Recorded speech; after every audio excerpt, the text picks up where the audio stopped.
ask about just the variety of pass rushers that y'all brought in through the transfer portal. Obviously, Fisher and Kazim and Mitchell. Just what does it do for you as a coach when you've got all these options and they're kind of a different styles of pass rushers too? Well, we're very fortunate to have the guys we got that have come in through the transfer portal. They all have a different set of skills. They're all obviously big guys, which is what we needed at that position, and it does give you some options in terms of the guys that you can play. It also provides depth, and most importantly, you keep guys fresh and hopefully keep guys healthy. But we're excited about the group. They've off to a good start this spring. What do those news guys look like? I know Kazim's been kind of nursing an injury, but as far as Fisher, Mitchell, and even some of the guys coming back like Mackay. Well, so far, we hadn't seen much of Kasim, like you said, because he's nursing an injury right now. He got hurt actually in the first day of pads last Friday, but hopefully he'll be back. If not next week, but hopefully by the last week of the spring ball. I think Mitchell Melton is, from Ohio State. You can tell why he was at the Ohio State program. He's got a lot of experience. He's tough. He's savvy. He's very, very instinctual. He has great balance. Like I said, you can tell he's from one of those top-tier blue blood programs. We're glad to have him. He brings also a lot of experience, and he also brings a lot of just obviously credibility just walking in the door. But he's very humble. He's coachable. He's got a lot of charisma, so he does a real good job in the room with the players. Fisher is a little different. He's more on the quiet side, but he's, again, a big kid. He's about 6'6". He has extremely long levers. He can play with extension.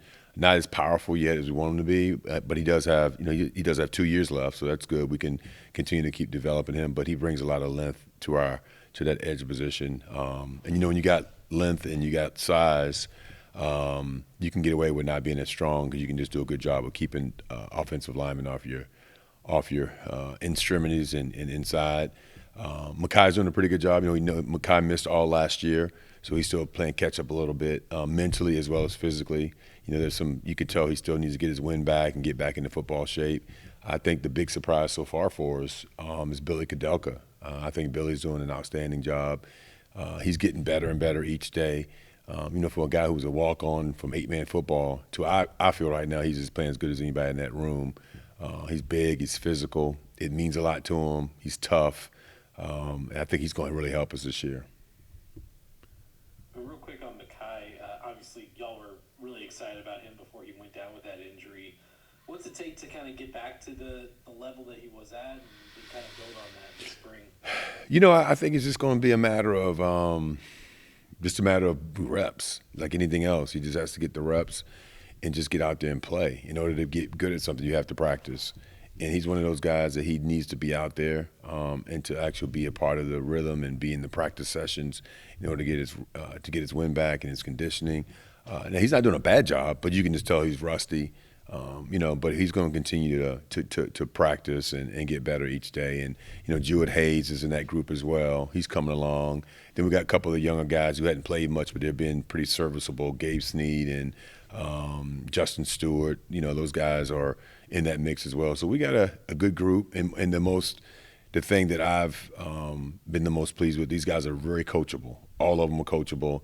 They all want to get better. They all do a good job of taking practice on, individual periods onto the practice periods and just interjecting all the things that we talk about in the classroom, things that we do in the meeting rooms, and take it out to the practice field.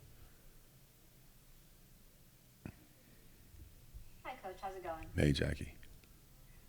When you looked at, Fisher and Kazim, what kind of struck first when you saw their film, and why were you so intrigued with them when they were in the portal? Well, the first thing, obviously, with Fisher is you see the length. He's 6'6", close to 6'7". He's like I said, he's very long.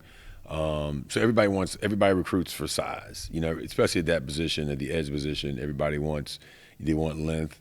They want guys that can be out of position and still make a play just because they're so long. And I thought his pass rushing ability kind of really stood out. What could seem, you see he's a very athletic player on the edge. We watched him against Carolina. So when we watch these kids that are, usually from not a power forward school, a lower level, we like to watch them against like the opposing teams that they'd be playing against if they came here. Like Elon played North Carolina last year, so we got a chance to watch him on film and say, okay, if you could, let's just see how he holds up against the big boys. And when we watched him on film and saw him making plays and being productive, we felt like he'd be pretty successful here at UVA. One phrase that I often hear from many of you coaches is competitive depth. That's what you want to bring at Virginia. Do you finally feel like you have that now at the defensive end position? You have that competitive depth. You have the guys you have confidence in rotating in. Yeah, you'd think so, because you always want to. I guess the word is you want to always try to recruit your position, which means you always want to bring in guys as good or better than the guys you have. That's how you create competitive depth, and that's how you also maintain it. You always want to try to get better. So I think for my position, coaching the edge guys, I think we do have it. Obviously guys got to stay healthy in order to keep the depth. But I do think it allows us to, go 2 or 3 deep on each side of the at the end position in the bandit, and you won't miss a beat. I think right now, like I said, those guys are pretty much kind of, I wouldn't say jockeying for starting spots because no one knows that yet. We're just all competing and just trying to get better. And how does it feel having Cam Butler an extra year with you, being a coach alongside you? It's funny because I always give him a hard time. I'm like, now, Cam, now you see what I was talking about the last 3 years. Now, because he's on the other side now, and it's interesting to listen to him on our side now and hear him echoing the things that I was telling those guys the last few years when he was sitting in those other seats. But Cam is smart. He's got a lot of energy. The kids respect him. He does a really good job. He knows exactly how I want things done. He knows exactly how Coach Rudd wants to instruct our whole defense and what the expectations are here from Coach Elliott. So I didn't have to coach him up when it came to that just because he's been around the program for so long. So that part of it was easy. But it's great having him there. He has a bright future. I'm going to do all I can to try to help him plateau his career, whatever that might be, whether it's coaching, whether it's personnel. I just think he has his upside and his career path is going to be very positive and very upbeat for him. Hey Chris, to follow up on Fisher, I'm wondering how much did his bowl game performance impact what you guys thought of him and what you guys saw on tape and maybe the decision to go after him with how productive that last showing at UNLV was? Yeah, I think he had 3 sacks in the bowl game against Cal, an ACC team. It didn't. We watch more than just one game, but it is always about what have you done for me lately. It's kind of that whole NFL model, and it's like in the NFL, they always say if you're an unrestricted free agent, just play good in your last 3 games. That's all they really look at. And it's almost kind of the model's kind of almost turned into the college now. You go back and look at maybe certain opponents, and you go back to the last 3 or 4 games, and if you hit it, and if you start playing well at the right time, you get paid, and it's kind of like the NFL model, and that's just what college is turning into now. But watching him in that game, we knew he could make plays and against a quality opponent. Gotcha. Not your position, but you're reunited with Jaden Thomas. What's that like for you? What was the recruiting process like after he went into the portal?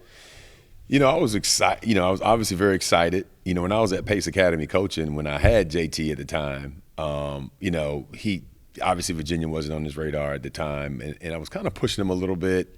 And then once I got here and he was at Notre Dame, we've obviously stayed in touch over the years. And then when he came up I realized he's going to be in the portal because and I'd actually talked to him about it, and he's like, "Oh, we'll wait and see," and ended up jumping in the portal. And I immediately got on the phone with Coach Mims and Coach Kitchens, and I text Coach E and was like, "We got to get this guy." I said he will be no issues in the locker room. He's going to work hard. I've known him since he was in the 7th grade, and so to have him back reunited, and then I had Raymond for those years here, Jarrett, and then now you get who was his quarterback for 2 years at Pace, and now I've been fortunate to get back on the same team with JT is awesome. He's. He played a lot of big games at Notre Dame. He started I think 7 or 8 games last year, man. So I knew coming here would be an easy transition for him. I'm excited to have him back on the same sideline. Gotcha. And then a big picture question for you. The entire staff is back from last year to this year. A lot of you guys have been with Coach Elliott throughout his tenure. What's the advantage of that and having some continuity with the staff, especially in the spring when you're breaking in 25 newcomers, 19 transfers? What's the benefit? Well, I think, first of all, Coach Elliott is a very loyal individual, and he's very loyal to his staff. The guys that not just the assistant coaches, but the whole entire support staff, the people that he personally hired and had something to do with in this whole process. I mean, so I just want to thank him, for being patient with our staff, just because we've had a couple of rough years here, and other places we might not all be here. And so just first of all, thank you to him for being understanding in terms of the process that we're going through and how much it takes to build a program. And I think it does help a lot when you know what you're getting every day from your head coach, and you know what he's going to get from his assistants. I think it's been good in terms of the continuity as well as expectations. And he's just a great guy to work for. He's a great boss, and he sees the big picture. It's just not about wins and losses. At the end of the day, you have to win. We all understand that. That's part of the deal. But he also understands the big picture, and it's bigger than football, and it's bigger than wins and losses. It's about loyalty. It's about friendship. It's about people, relationships. And not only does he talk about it, but that's what he stands on. And I've known him now for 13, 14 years, and even back to the Clemson days, and he hadn't changed one bit. He's the same guy that I met when he was a running back coach at Clemson back in 2012. So it's been great to watch his growth as a head coach and to be able to work for him. Will that make it sweeter, if and when you guys do get the wins to come, that all you guys that had been part of, the Billy Porter? Yeah, absolutely. I came here to work for Coach Elliott and obviously work back here at UVA.